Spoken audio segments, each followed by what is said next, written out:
Quick reminder, we now have a Discord channel called The Hideout. Join for behind-the-scenes tidbits, get buying recommendations from yours truly, and, just hang out. Scan the QR code on the screen or use the invite link in the description to join. Alright, back to the video. There's so many Digicams that are labeled as having unique CCD colors, when in actuality, the colors were pretty normal. I've gone through quite a few Digicams, but truth be told, most have had pretty standard color outputs, nothing too different from your phone, save for some real stars such as the Lumix LX2, which I've covered. But now, with this Ricoh GX100, I truly think this camera has that CCD magic that everyone's talking about. Don't believe me? Check these pictures out.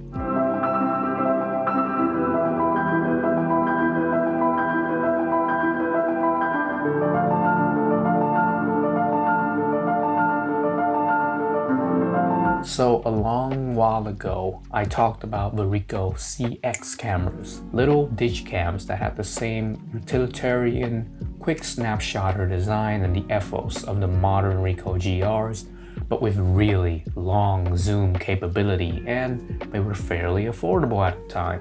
However, save for the very nice black and white mode, the color pictures from them, they were not that special and needed some editing to truly shine. Fortunately, I have been able to grab another old Ricoh Digicam, and oh boy, this one really does have that quite distinct color rendering. It's the Ricoh GX100. Now you will see that the design is even closer to a Ricoh GR with the pill-shaped shutter button, the raised grip back lever, and the front dial. Where the GX is closer to its CX cousins is with the sensor size and the lens. So you have a fairly respectable 1/1.75-inch sensor, a 3x zoom lens with 24 to 72mm range, and a fairly decent f2.5 to f4.4 aperture. Mind you, at the time of the GX100's release, a 24mm wide-angle zoom lens was still pretty high spec and quite a rare thing.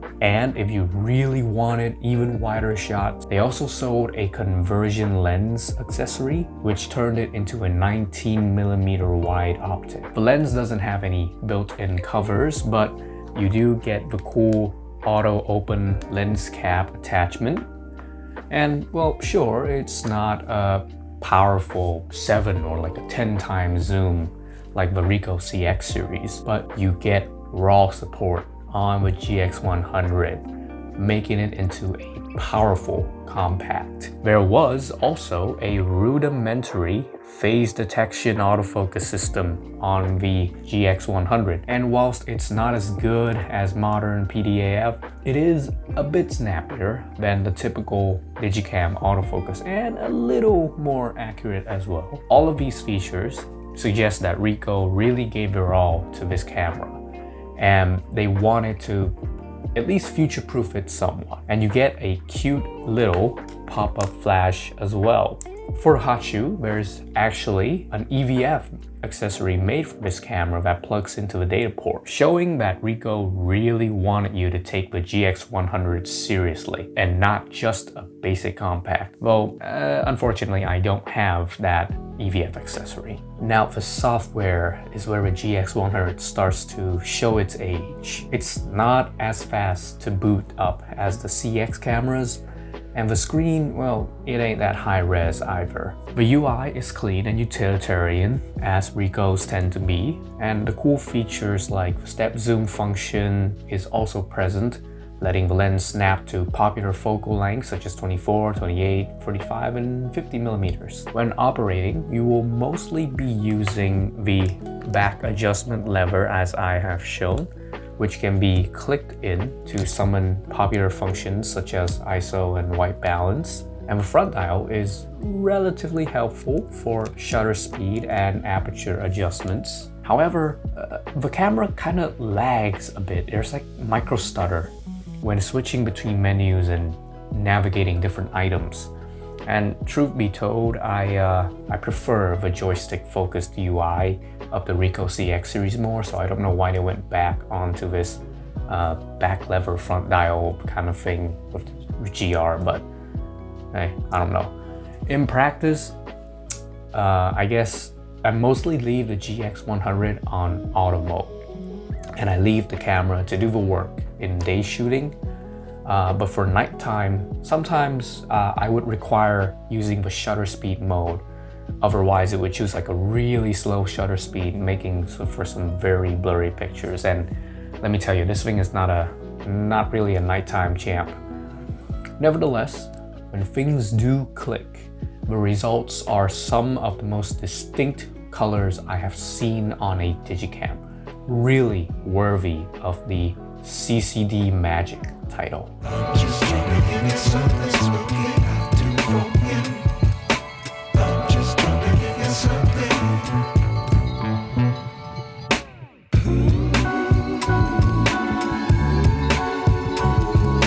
You've seen the pictures, yeah? The colors of the GX100 are truly something of its own league. It doesn't always look charming and beautiful like my Lumix LX2, but rather you get colors that are just off, but in an interesting and unique sense. Greens on the GX100 become an almost darkish emerald tone, making any picture with leaves and trees have a very distinct shade to them. Yellows are tinted almost neon green, like a highlighter color, and reds sometimes change into a neon orange. Another thing is how it handles the contrast and shadows of a picture. It always makes these very punchy looking photos without ever feeling kind of overboard, like you just went 100 on contrast. No, it's actually punchy without being gaudy. One of the greatest things the GX100 does to pictures is that it slightly lifts the shadow detail, which is often what I would do in an edit as well. So it gives pictures that really appeal to me right out of the bat. This thing is not an ISO champ though, and above ISO 400, things can get pretty rough looking. So try to stick to base ISO and shoot in plenty of light. This is something you'll want to take out on a bright sunny day mostly. The GX100's RAW files though, they are fairly versatile. And although you can't recover too much highlight detail, you can claw back image texture with some good sharpening processing. Here's where the GX100 needs no editing. It's the black and white mode.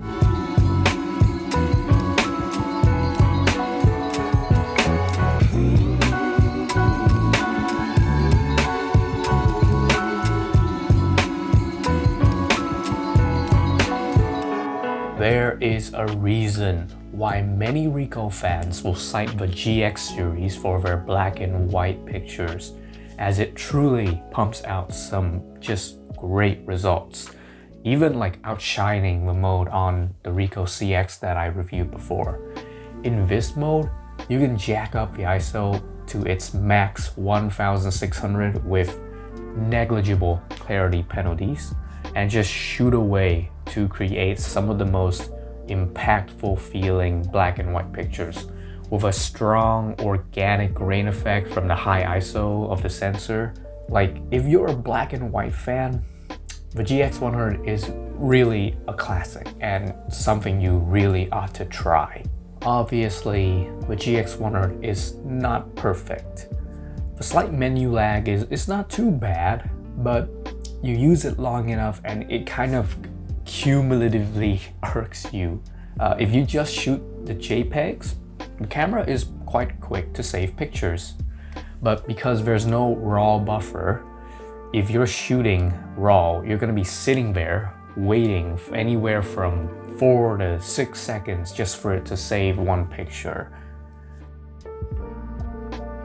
The time from booting up to snapping the shot is also a little bit delayed, as there's a long shutter lag if you try to turn on the camera and get a shot off right away like a snap shooter, you know.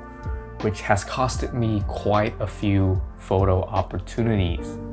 And perhaps the most annoying thing of all, this camera, it's really noisy. Everything it does, from zooming in and out, acquiring focus, all of that. The motor inside is always like this really clanky, cranky machine that sounds like it's dying. Yeah, like especially when the lens retracts. I'll play some sounds for you to hear.